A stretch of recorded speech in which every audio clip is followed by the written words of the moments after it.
যদি মানে প্রোডাক্টের লগে যদি যদি ধরো শাড়ি একটা আছে ঠিক আছে, তো শাড়ির জায়গায় যদি ছিড়া ফাটা যদি কাপড় দেয় তাহলে এটা আমরা তো উঠাইতে পারবো না। যদি শাড়ি যদি সেম শাড়ি দিছে আর খালি কালারটা ডিফারেন্ট যদি উঠেছে তাহলে এটা আমরা ধরো দিতে পারবো। আসলে পিকআপ তো ওটা নিয়ে যায়। ওটা নিতে হয়। আচ্ছা রিটার্ন না রিটার্ন না।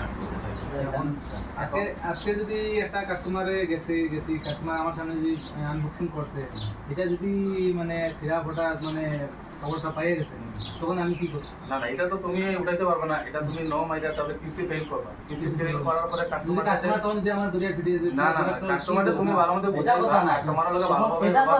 এটা তো রিটার্নের কথা। এখন ফর এক্সাম্পল আমি এখন একটা পার্সেল কাস্টমারে নিয়ে দিলাম, কাস্টমারে দিল এটা শাড়ি অর্ডার, শাড়ির অর্ডারের জায়গা যদি এটা ভিতরে যদি সিধা ফাটা শাড়ি হয়ে যায় বা শাড়ির জায়গা অন্য প্রোডাক্ট যদি হয়ে যায় বা ব্লাউজ হয়ে যায় যদি, তখন মানে বলতে কি বলা যায়? আইতে পারে কিন্তু এটা আইলে তখন কাস্টমারকে ভালো মতো বুঝাইবা যে এটা ভালো করে রিটার্ন মারার লাগবে। এখন অপশনটা কাস্টমারের রিটার্ন প্রোডাক্ট ডেলিভারি হইছে এটা তো রিটার্ন ঠিক মারা। আছে, এখন আমি সব ডেইলি দিয়ে যাই আর কাস্টমারে এখন আমি কাস্টমারে দিয়ে আইলাম, আমার উপরে কাস্টমার বিশ্বাস করে এটা ডেলিভার রিটার্ন মারি দিল।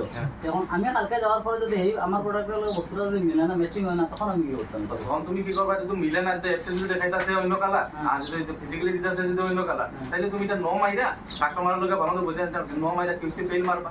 মারবে কাস্টমার যাবে কইবা যে কাস্টমারের লগে কথা কোয়ার লাগা তারপরে আপনি ডিফারেন্টলি অর্ডার মারাতে সিজনটা মারলে তখন কাজ